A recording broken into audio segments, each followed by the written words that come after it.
Welcome to the Private School Leader Podcast, where private school leaders learn how to thrive and not just survive as they serve and lead their schools. I strongly believe that it is possible to have a long and happy and fulfilling career as a private school leader. And my passion is to help you figure out exactly how to do just that right here on the Private School Leader Podcast. And I'm your host, Mark Minkus. So let me ask you a question. Have you ever walked into a meeting with an upset parent and thought to yourself, okay, I just need to stay calm, explain the facts, and this will be fine. And then 10 minutes later, the parent is way more upset, way more angry, way more red in the face. You are feeling defensive. You're over-explaining things. The conversation has gone sideways, and you're thinking to yourself, how did we get here so fast? And I think that the reason that this happens, doesn't happen all the time, but it happens some of the time.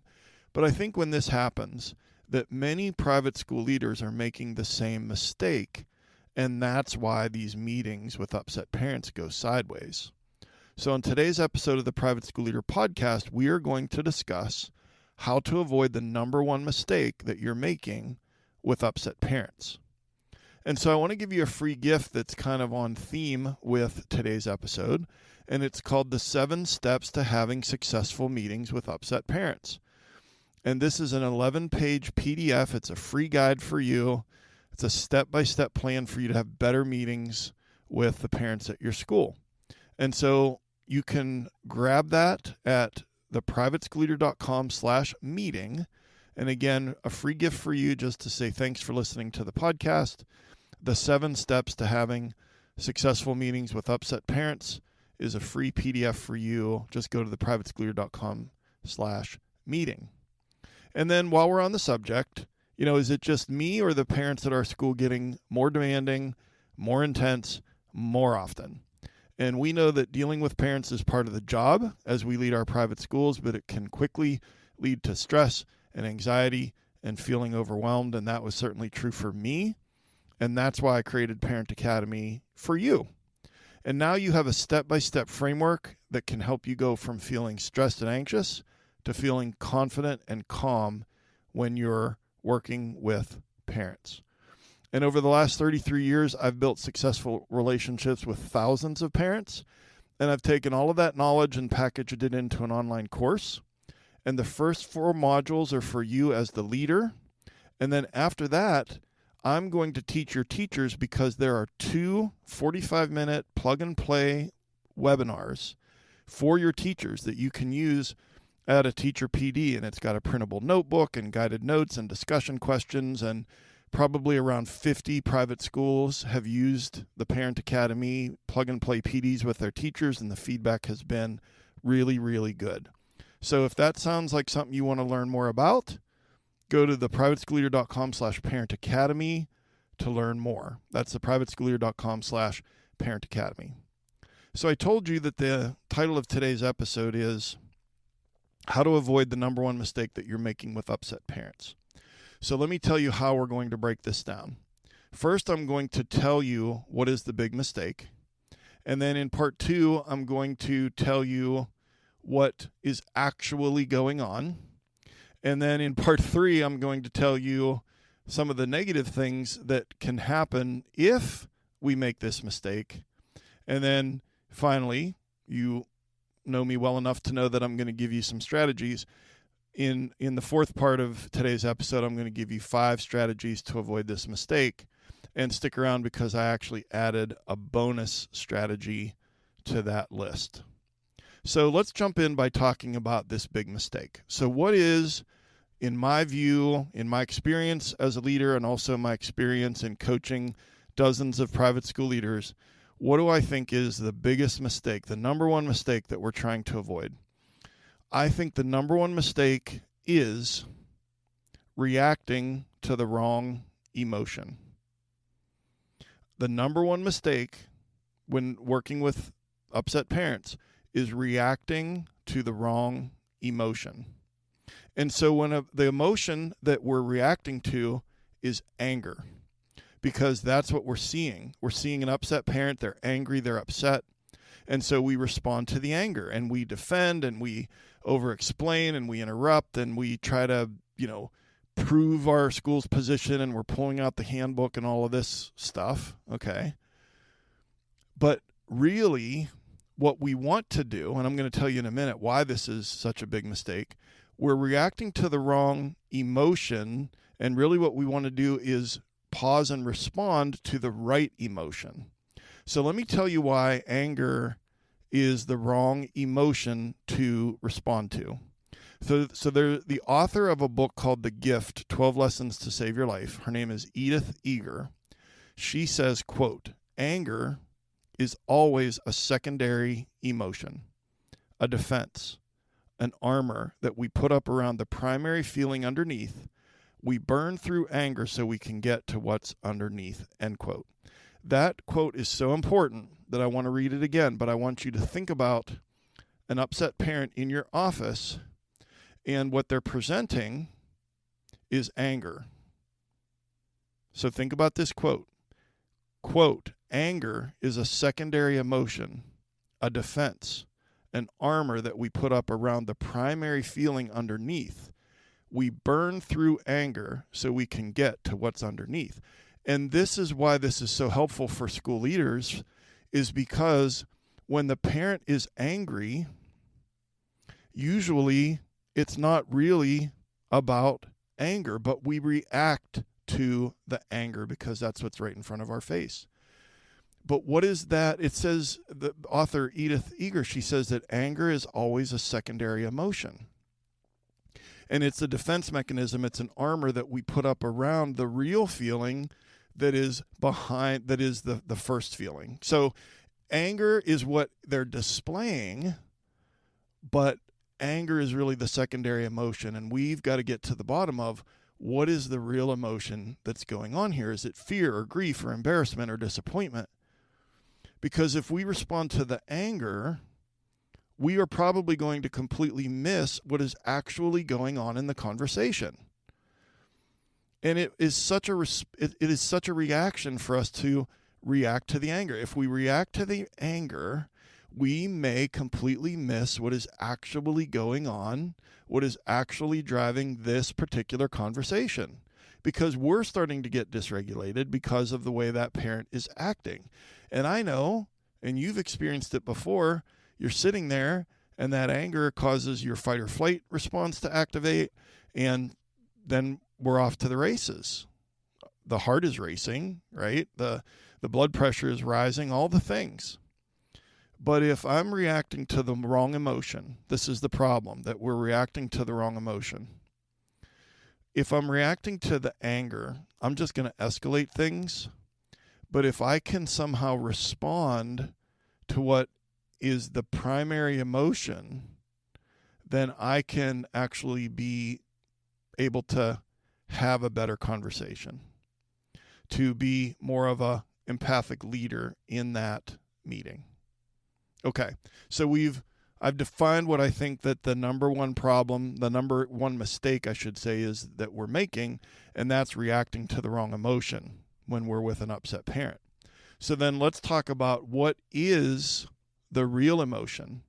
What is the primary emotion that is hiding behind the anger? Because, like I said, author Edith Eger claims through her research that anger is a secondary emotion. So what are some of the things? Edith Eger, she says she limits it to 2. I'm going to expand it to 4.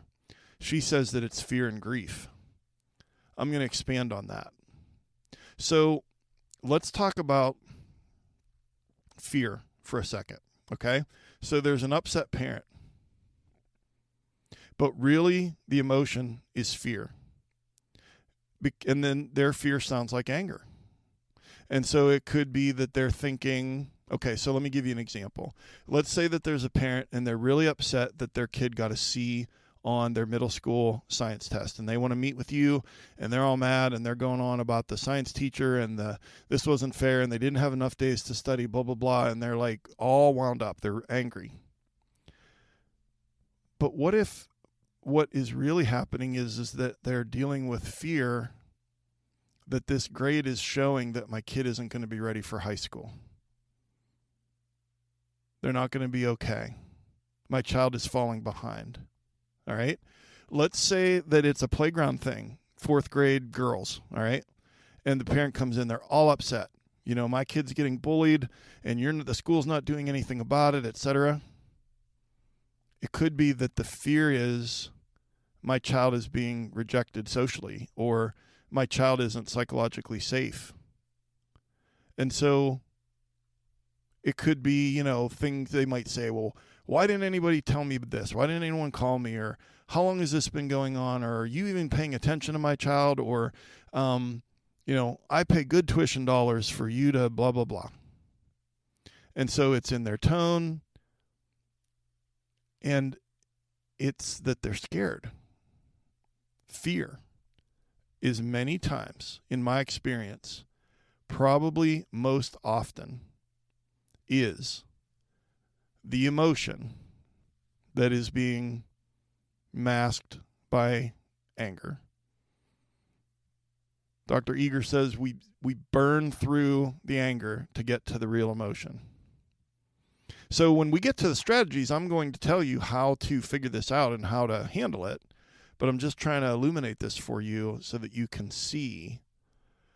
And then we want to try and be empathic in that situation, obviously. Okay. And we'll get to that when we get to the strategies. But I just want you to think about the fear that parents have. And you've heard me talk a lot about the book Hopes and Fears. You know, I've talked about it. It's through NAIS, Rob Evans and Michael Thompson. I can link it in the show notes at theprivateschoolleader.com/episode 184. I think it is a book that every private school leader should read at least once a year. It's a pretty easy read. It's like 140 pages or something like that. But in their book, Hopes and Fears, they talk about how parents have hopes and fears and teachers have hopes and fears, and that those collide every day in our private schools. And so parents have hopes and fears for their kids. And that leads me to number 2, which is grief. And so when we think about grief, it's like, okay, hold on a second. So the parent is in my office, they're raising their voice, they're upset, they're presenting as angry. How is it that grief is what's actually going on here? Maybe they're saying things like, he used to love school and now he doesn't want to go to school anymore. Or she used to always be such a happy kid. Or that doesn't sound like my kid. Or I don't understand what's going on. And it could be that they're grieving about a gap. All right, I want you to hear this. There's a gap between the hopes that parents have for their kids and the reality of what's going on with their child. Okay? So whether that's academically or athletically or socially and emotionally from a popularity standpoint, parents have hopes and fears. Well, we already talked about the fears part. Grief is about the hopes part, where their hopes and dreams for their child are here, but down here, you know, I've got my hand up here and then 5 inches lower, I put my hand. I know this is a podcast. The gap between what they're dreaming, what they're hoping for, between that and the reality, they're grieving the gap. They're grieving the gap between those two things. And so it's hard for parents. Think about how hard it was when you had a meeting with a parent, the most recent time that you've sat down with a parent to tell them, advise them that your child really needs to get assessed. We're not sure what's going on here. And then think about how hard it is for parents to hear sometimes that their child is, you know, not participating at recess, just sitting on a bench reading a book.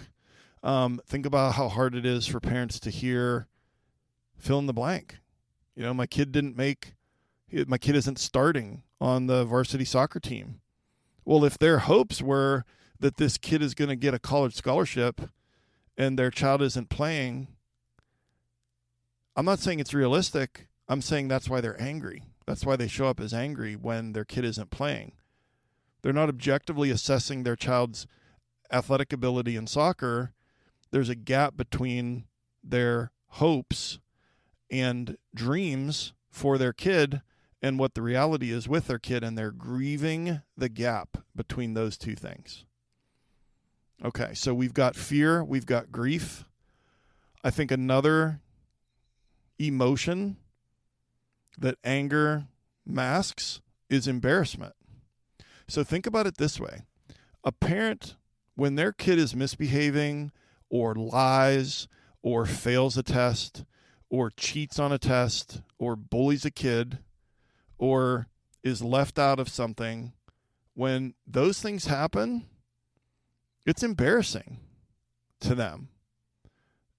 And then you might hear things about like where they start to misdirect. Well, what were the other kids doing? Or my child would never do that. Or you're targeting my kid.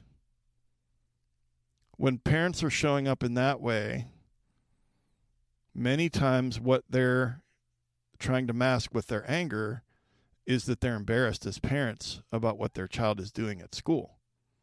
Now, we know that it's age appropriate for children to fail, for children to lie, for children to struggle socially at different times, for them to misbehave. We know that that's developmentally appropriate. But when it happens, if the parent is embarrassed, unless they really understand their child and they really understand kind of like what's going on, and unless they really, really trust the school, then they're going to be upset about what happened. And that's when you feel like you have to be a prosecuting attorney on the phone with the parent and present all of this evidence. And they're still like, well, I had a parent tell me once after I told them what their kid did at recess, this mom said to me, well, I'm still waiting to hear what he did.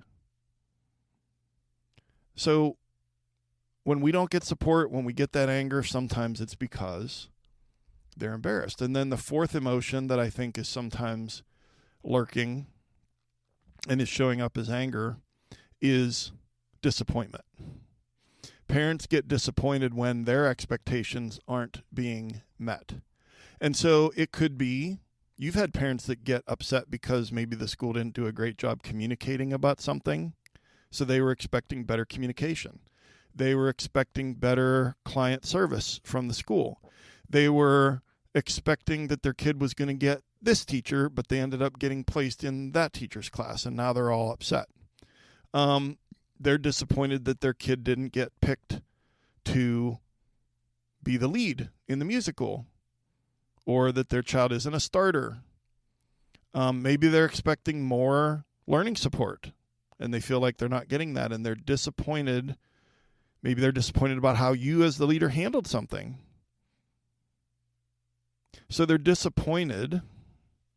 And then sometimes when they're disappointed, they might say things like, well, I pay good money, for this, or this isn't what I signed up for, or I expected more from this school, for what I pay in tuition, this shouldn't be happening. I've heard that one about a dozen times. I thought this school would be different. You're just the same, blah, blah, blah. Okay. And it feels crappy when parents say that to you. But what I'm trying to illuminate, shine a light on it for you is the big mistake is that we're reacting to the wrong emotion. We're reacting to the anger. And what we should be doing is responding to the correct emotion. I've said it a couple times now that there's a lot of research out there to support that anger is is most of the time a secondary emotion. And then we've talked about how fear or grief or embarrassment or disappointment might be the real thing that they're upset about. So then let's just kind of quickly go through what happens in the meeting or what happens in this conversation or the relationship between you and the parent if you react to the wrong emotion. So let's say you react to the anger. So if it's me, I'm going to interrupt when they're talking. I'm going to jump in. I'm going to correct them. because they're getting upset. They're angry, and I'm reacting to their anger. I'm matching their energy, right? And my fight or flight is kicking in also because I feel like when they're raising their voice, it feels like a threat.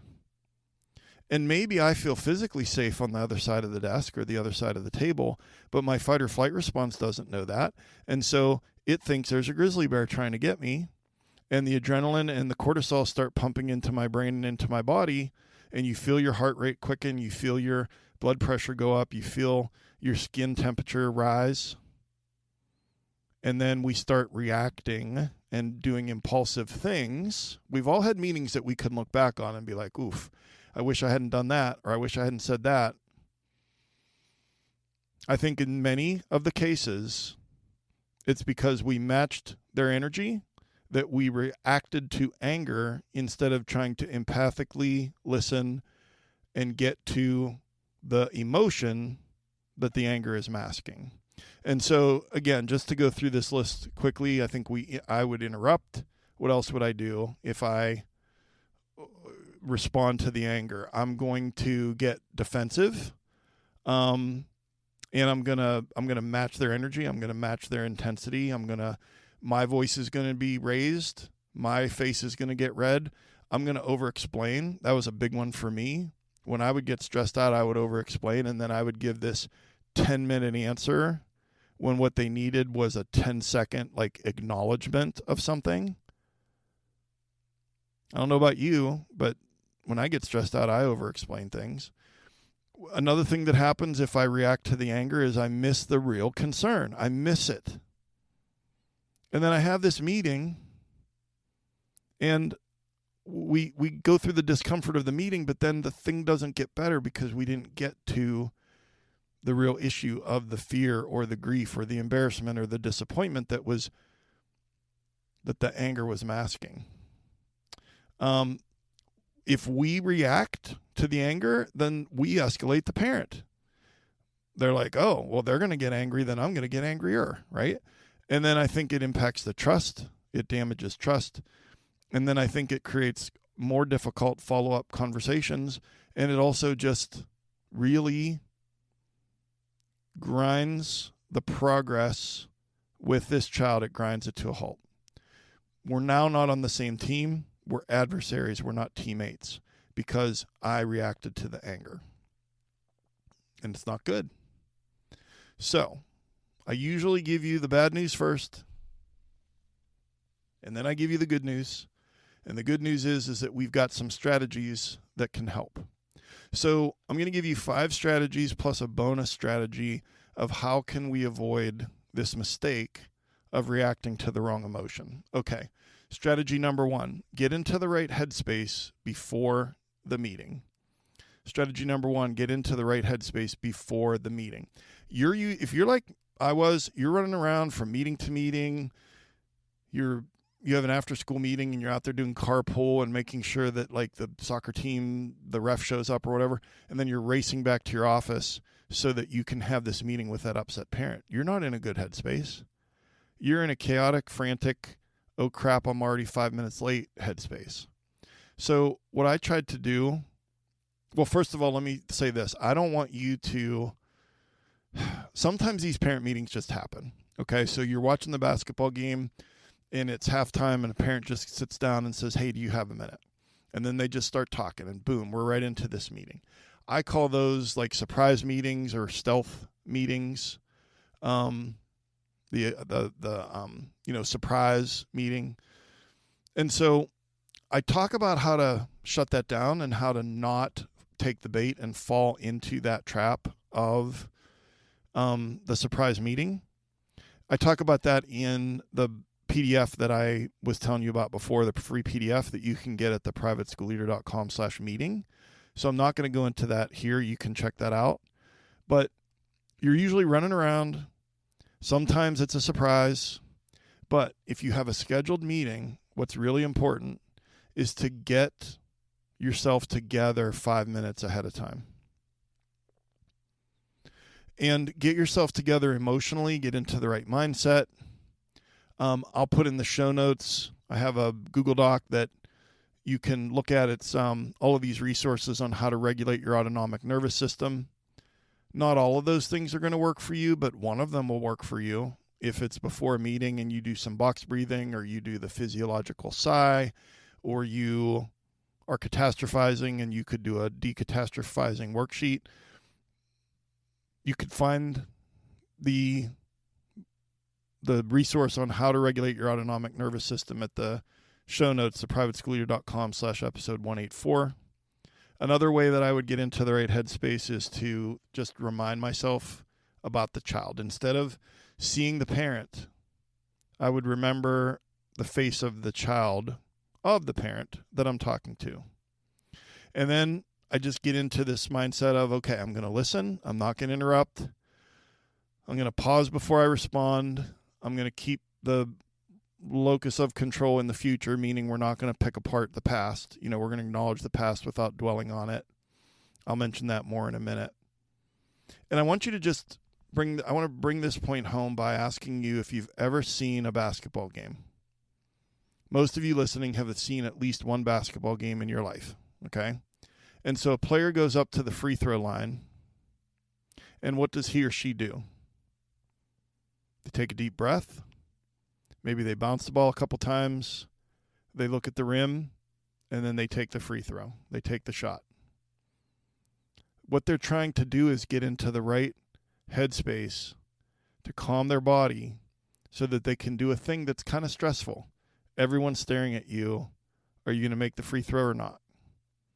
So if this is so common in sports with a free throw, or a golfer with a pre-shot routine, or any athlete with their pre-game routine, but just that big breath that basketball player takes before he or she shoots that free throw, you get what I'm saying. I just want you to apply that to yourself. So strategy number 1 is to get into the right headspace before the meeting. Strategy number 2 is don't interrupt and then pause before you respond. So there's power in the pause. You've heard me talk many times about the Viktor Frankl quote from Man's Search for Meaning, where he says, quote, "Between stimulus and response, there is a space. In that space is our power to choose our response, and in our response lies our growth and our freedom," end quote. So we're going to take a breath. We're going to slow down. Even though our fight or flight is kicking in because it thinks there's a physical danger, but the fight or flight response is great for physical threats. It's terrible for psychological or existential threats. When you're sitting across the table from an upset parent, that's a psychological or existential threat. Your fight or flight doesn't know the difference. It kicks in. We're going to calm our central nervous system, our autonomic nervous system. We're going to calm our autonomic nervous system with that pause, with taking a breath. And then we're not going to interrupt, and we're going to pause. That's strategy number 2. And then strategy number 3, you probably already know what I'm going to say. We're going to use the phrase, first of all. And so first of all is something that I started to do maybe with 7 or 8 years left in my career of 33 years as a private school leader. Because what I was finding is that I was listening with the intent to respond, and I was already trying to solve the problem before I would speak, and I wasn't really listening, because it's really difficult for the brain to effectively do more than one thing at a time. And so at this point, we've just let them talk. We haven't interrupted. We've jotted down a few notes. And then what we're going to do is we're going to say, first of all, and then immediately after that is where you acknowledge, you validate their feelings, and you acknowledge their concerns. I could see why that would be really frustrating for you and for Jacob, that, he comes to all the practices, but hasn't really gotten into the games very much. Or I could understand why that would be so hard and frustrating and maybe even disappointing, because you guys thought that, moving here, that this whole integration of Sadie into the group of 7th grade girl friend group, that, maybe we all thought that was going to go more quickly. And so I can definitely understand why that feels upsetting to you. First of all, ... if you say it then what comes after it is empathic validation of feelings and acknowledging the concerns. You don't have to agree with their concerns. You can just acknowledge them, because rare things are remembered, and it is becoming more and more rare for people to feel heard. It is becoming extremely rare for people to feel heard. And if you listen and you don't interrupt, and then you say, first of all, and you validate their feelings and acknowledge their concerns, you are going to be well on your way to having a meeting where you guys can move this thing forward. Strategy number 4, name the emotion without accusing.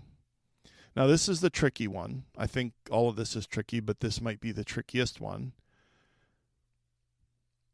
You don't say, well, you're angry because you're experiencing fear, or you're angry because you're experiencing grief, You could say something like, it sounds like you're really worried about Amanda. It seems like this really caught you off guard. I wonder if part of what makes this hard is that this isn't what you were expecting. It's going to be kind of a balancing act for you. It's kind of like walking on a tightrope on a windy day to get this part right, but you can.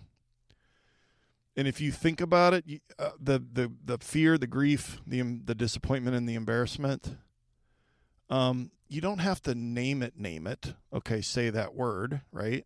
They're presenting as angry, but at least if you know what the real emotion is that's causing them to present as angry, then it's easier to get to the moving the thing forward. And then strategy number 5 is to anchor the conversation in a shared purpose. The shared purpose is their child. So we're going to always bring it back to the child. We want your child to be successful. We want Jimmy to grow from this experience. We want Derek to. We want to create a plan that helps Derek. Okay, so the more that you can talk about the child and the future, the less likely it is that it becomes school versus parent. Okay, it becomes school and parent working together for child. Okay, let me say that again. The more that you can continue to center it, that you have a common goal, shared purpose, it keeps the conversation from becoming school versus parent, and it helps it be school and parent working together for the child. And then I said I would give you a bonus strategy. I said about not dwelling on the past. Your bonus strategy is to acknowledge the past, don't take the bait, and focus on the future. Acknowledge the past, don't take the bait, focus on the future. And so what I would usually do, like parents come in and they want to they're mentioning things from the past. Well, she did this to my kid, and the teacher did this, and blah, blah, blah. And while they're just talking. And I would jot down some notes. I would respond to very, very little of that because it's all in the past. I would acknowledge their concern, validate their feeling, acknowledge that this happened, yes, but I'm not going to take the bait of wanting to rehash he said, she said, well, what happened? Well, but really, correcting them. Well, really, the teacher actually gave them 4 days to study, not 3 days, like you said before, right? And so I'm not trying to take the bait to rehash this. I'm trying to get the focus shifted to the future and then come up with 1 or 2 things that we're going to try. We're going to try this for 2 weeks, and then we're going to compare notes. We'll set up a phone call, 15-minute phone call 2 weeks from today. We're trying to acknowledge the past without dwelling on it. Don't take the bait to rehash the past. Focus on the future. 1 or 2 things you're going to try, and then what is the follow-up? If you do that, you have run an outstanding meeting. So what are the takeaways from today's episode? Edith Eger says, anger is a secondary emotion, a defense, an armor we put up around the primary feeling underneath, and we burn through anger so we can get to what's underneath. And I think the number one mistake that many of us are making with an upset parent when we meet with them is that we're reacting to the wrong emotion. And I named 4 emotions that are, in my opinion, being masked by the anger. And I mentioned fear, grief, embarrassment, and disappointment.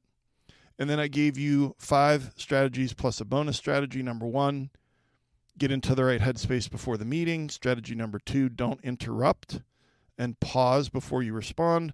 Number 3, use the phrase, first of all, and then validate their feelings and acknowledge their concerns. Number 4, name the emotion without accusing. And when I say name the emotion, I don't mean to say, hey, you're scared. Understand it, name it, know it. Name it in your head, I guess is what I'm saying. And number 5, anchor the conversation in the shared purpose. It's not me against you. It's us together working for the child. And then the bonus strategy is acknowledge the past without dwelling on it. Don't take the bait and focus on the future. And your call to action. There's some Venn diagram overlap between what I talked today and what's in this free PDF that I want to give to you. It's the 7 steps to having successful meetings with upset parents. Your call to action is to go to theprivateschoolleader.com/meeting, download it for free, and read it. It is your step-by-step plan. It is your, every good coach has a game plan. Every good teacher has a lesson plan. This is your plan now for having successful meetings with upset parents. And then one last reminder, as we're talking about parents, is that if you want to be less anxious and more calm when working with parents at your school, I've got it all there for you at theprivateschoolleader.com/Parent Academy. Parent Academy can be a huge game changer for you and for your teachers. Check it out at theprivateschoolleader.com/Parent Academy. And I've been your host, Mark Minkus. I appreciate you so much and all the hard work you're doing at your school. Thank you for taking some of your precious time to join me here today. And I'll see you next time right here on the Private School Leader Podcast. And until then, always remember to serve first, lead second, and make a difference.